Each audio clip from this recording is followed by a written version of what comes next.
आने वाले समय में हरियाणा सरकार को चेतावनी देते हैं कि अगर ये कहता है हरियाणा में पंचायती राज के चुनाव कराएंगे तो हम किसान एक हो गए हरियाणा में पंचायती राज के चुनाव नहीं होने देंगे। सरकार कह रही है कि कानूनों ਦੇ ਵਿੱਚ ਬਦਲਾਵ ਕੀਤਾ ਜਾਏਗਾ पर किसानों का कहना है कि सानू बदलाव नहीं, ये तीनों कानून ही नहीं चाहिए। तो इसी दे चलदे हाँ जो अज फिर गलबात सरकार के किसानों के विच होनी है।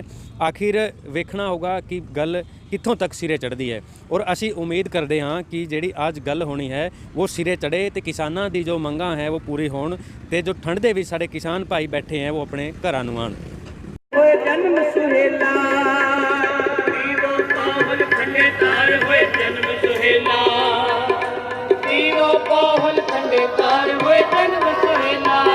सरकार आज तीनों काले कानून जो वापस ले लेगी तो कोई धरना नहीं, अगर नहीं लेगी तो रिलायंस का कोई टावर भी हरियाणा में नहीं चमकने देंगे। आगे ऐसे नीति अगर सरकार की नीति माड़ी है तो किसान अपनी आई पे आएगा तो वो नहीं छोड़ेगा। और रिलायंस के पंपों की बात करें तो करने दें। अगर सरकार आपको बोल दे सरकार जब तक ये काले कानून जो तीनों लागू करे हैं अगर हमारे लीडर सीनियर के साथ उनकी बातचीत उधर वापस ले लेती है तो फिर तो कोई धरना नहीं लेगा। अगर सरकार ये चाहे ना नहीं लेगी तो हम धरने इसके रिलायंस के हरियाणा में पेट्रोल पंप जितने भी हैं रिलायंस के बंद करेंगे, जहाँ इसके बड़े स्टोर खुल रहे वो बंद कराएंगे, चाहे हमारे को अपना खून का कतरा भी चला जाए कोई दिक्कत किसान। और आने वाले समय में हरियाणा सरकार को चेतावनी देते हैं कि अगर ये कहता है हरियाणा में पंचायती राज के चुनाव कराएंगे तो हम किसान एक हो गए हरियाणा में पंचायती राज के चुनाव नहीं होने देंगे। गाँव जाओ के ये अलाउंस कर देंगे कि सरकार के खिलाफ चलेंगे, ना तो पंचायत राज के कोई चुनाव सरपंच बनेगा सरकार का बीजेपी का किसी को हम इलेक्शन नहीं होने देंगे, गाँव में बूथ कैपिंग करेंगे। हाँ पंचायती चुनाव नहीं होने देंगे हरियाणा में।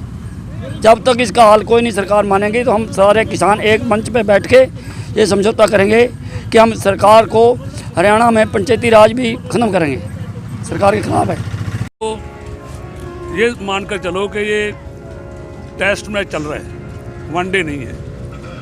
सरकार झुकनी शुरू हुई है पर आज फाइनल स्कोर हो जाएगा ऐसा लगता नहीं है। सरकार की नीतियों से, सरकार की नीति से जो पिछली मीटिंग थी इस वाली में उसमें 2 कानूनों को वापस लेने वाली बात उन्होंने करी, आज पॉजिटिव जाएगा यह हम मानकर चलते हैं, लेकिन फाइनल स्कोर अभी हो ऐसा नहीं लग रहा। अच्छा, एक खास बात देखने को मिली है जहाँ भी किसानों ने लंगर लगा रखा है तो पहली बार ऐसा हुआ है कि जो आसपास के लोग हैं जैसे यहाँ भी हम देख रहे हैं कोई भूखा नहीं है, सब मतलब खा के जा रहे हैं। हाँ जी, ये तो आज से नहीं 500 साल पहले से 500 से हो गई। बाबा नानक जब लंगर लगाया था तो लंगर जहाँ भी लगता है वो किसी विशेष के लिए नहीं होता। लंगर गुरु का लंगर है, गुरु के लंगर में कोई आए कोई खाए, जहाँ भी आपको लंगर मिलेगा वहाँ मतलब वो सभी के लिए होगा, किसी विशेष के लिए नहीं। तो यहाँ पर टुटवाना में ये कब तक चलेगा जी अपना जो यहाँ लंबा चलेगा जब तक आंदोलन चलेगा तब तक, क्योंकि किसान इधर वाले एरिया से जो पंजाब का जो हमारा साथ लगता है संगरूर ज़िले से, मानसा ज़िले के गांव से इधर से लोग दिल्ली जाते हैं तो जो अपना जाखड़ वाला एरिया है, रतिये वाला एरिया, इधर से भी लोग जाते हैं तो उधर से आते भी हैं। तो जब तक ये चलेगा आंदोलन तब तक ये चलता रहेगा। सरकार जिस रास्ते पर चल पड़ी वो कारपोरेट घरानों को फ़ायदा देने वाली बात पर चली हुई है और ये बात अब सर्वविदित है कि इस सरकार को ले आने में भी कॉरपोरेट जो घराने हैं उनका हाथ था। उन्होंने खरबों रुपए खर्च रखे हैं तो वो अपने जो कीमतों वसूल करेंगे। इधर से जो ये आंदोलन किसानों का नारा करके ये जन आंदोलन बन गया। कभी पंजाब का कहते थे, अब फिर हरियाणा का कहने लगे, अब तो पूरे मतलब जो भारत में जो आंदोलन चला हुआ है। तो ये लड़ाई कॉरपोरेट घरानों और जो कमेरे वर्ग के बीच में है। जो मोदी है वो उनका प्रतिनिधि है, तो इसीलिए ये आंदोलन इतना बड़ा होने के बावजूद भी सरकार जो है वो किसी बात पर नहीं आ रही। हालांकि कानून वापस लेने से सरकार को कोई नुकसान होने वाला नहीं है। किसान कहते हैं कि हमने मांगे ही नहीं। आप कह रहे हो कि किसानों का फायदे के ही हैं, फ़ायदा हम मांग ही नहीं रहे तो धक्के से क्यों दे रहे हो?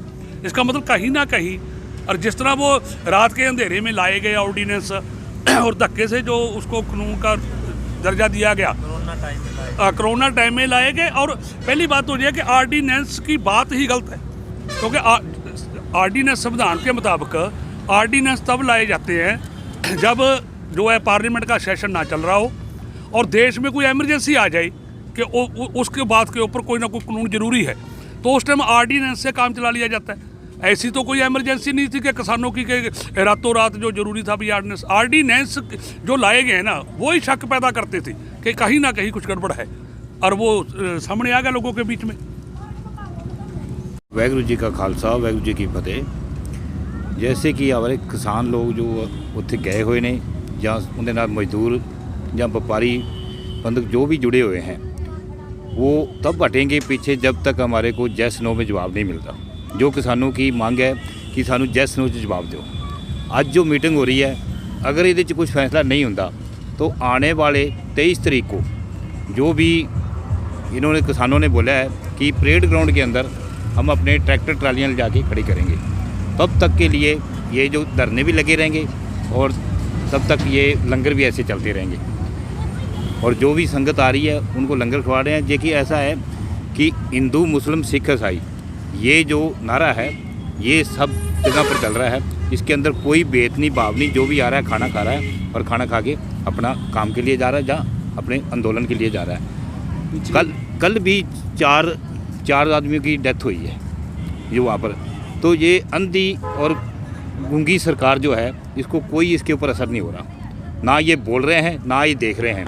आज 1.5 महीने से तकरीबन काम इनका जो सर्दी के अंदर और अपने बारिश के अंदर बैठे हैं, और वही लोग हैं जो जिन्होंने इस सरकार को बनाया था। आज उनके ऊपर जो अत्याचार हो रहे हैं, ये इस सरकार को सोचना चाहिए और इसका डिसीजन लेना चाहिए जल्दी से जल्दी, नहीं तो आगे आंदोलन बहुत लंबा चलेगा जब तक ये फैसले नहीं होते। जी, ये ड्रामा है वो किसानों के साथ बैठने का, ये है कि किसानों के दिल में ये भावना आ जाए कि ये सरकार हमारे साथ है, लेकिन साथ होने के साथ साथ वो कुछ बोल नहीं रहे। जो भी कानून, जो हमारे 3 कानून हैं उन्होंने पास किए हैं, इनके ऊपर नहीं बोल रहे। ना ही कोई सरकार जो किसानों के साथ कोई गठबंधन की बात कर रही है, वो अपने ही बात से कर रहे हैं कि किसी तरीके से किसानों के साथ आपस में इनका कोई भेदभाव हो जाए, जिसकी वजह से कि आपस में इनका जो ये आंदोलन है इसके अंदर कुछ ना कुछ दखलंदाजी और वापस चले जाए। यूँ कहें कि इन्हें ऐसा लग इनकी मंशा तो ये है, लेकिन जो किसान हैं वो ऐसा नहीं करेंगे। उनके वो ये अपने डटे हुए हैं, और जो उनके ये कानून वापस जस या नो के अंदर जवाब मांगा उन्होंने, और वो ये मांगेंगे। आज जो हमारे आगू है, आज यह स्थिति यहाँ तक पहुँच चुकी है, आगू के हाथ में भी कुछ नहीं रहा। अभी जो पब्लिक है या किसान जो बैठे हैं रोड के ऊपर, उनके हाथ में है वो कैसे फैसला लेते हैं, और ये सरकार कुछ भी नहीं करेगी आने वाले टाइम के अंदर। मुख्यमंत्री जब से बना है, जब से झूठ ही बोल रहा है। उसने कहा तक एक बात सच्ची नहीं की, लेकिन ठीक है, उम्मीद तो किसानों को भी है, सरकार भी यही चाहती है कि ये यहाँ से एक बार यहाँ से उठ जाए। लेकिन किसान अब जब तक लोकसभा में पास होकर राष्ट्रपति के साइन नहीं होते तब तक ये किसान वहाँ से नहीं हटेंगे। और खट्टर साहब को एक और मैं बात कह देना चाहता हूँ कि उनकी जो पुलिस है, कल किसानों पर रेवाड़ी में उन्होंने आंसू गैस के गोले लाठीचार्ज किया है। अगर सरकार ने इसी तरह अपना रवैया रखा तो आने वाले समय में हरियाणा के हर एक रोड को जाम कर दिया जाएगा, और इसकी जिम्मेवारी सारी प्रशासन या मुख्यमंत्री हरियाणा सरकार की होगी। सरकार की कोई मंशा नहीं है। सरकार के ऊपर एक आम जनता का अधिकार सिर्फ वोट डालने तक होता है। उन्होंने वोट डालकर उनको सरकार बना दी गई है। अब तो जो डंडा है उनके ऊपर कॉरपोरेट अधिकार उनका है, अडानी अंबानी का, जो जनता से ज़्यादा भारी है, और वो दबाव में है कि कहाँ जाएं। आगे मुड़े तो किसानों से डर लगता है, पीछे जाएं तो कॉरपोरेट से डर लगता है। इसलिए अभी तो ये देख रहे हैं, इस आंदोलन को तारपीड़ो करने की कोशिश की जा रही है ताकि इनको तारपीड़ो किया जाए और इनको मार पीट करके भगा दिया जाए। लेकिन ऐसा नहीं होगा। किसी भी बीजेपी के नेता को किसी भी जिला हेडक्वार्टर पर या तहसील हेडक्वार्टर पर कोई भी रैली जलसा या कोई सम्मेलन करने नहीं दिया जाएगा। इसका किसान तन मन धन से और पूरा काले झंडे लेकर और विरोध करेंगे।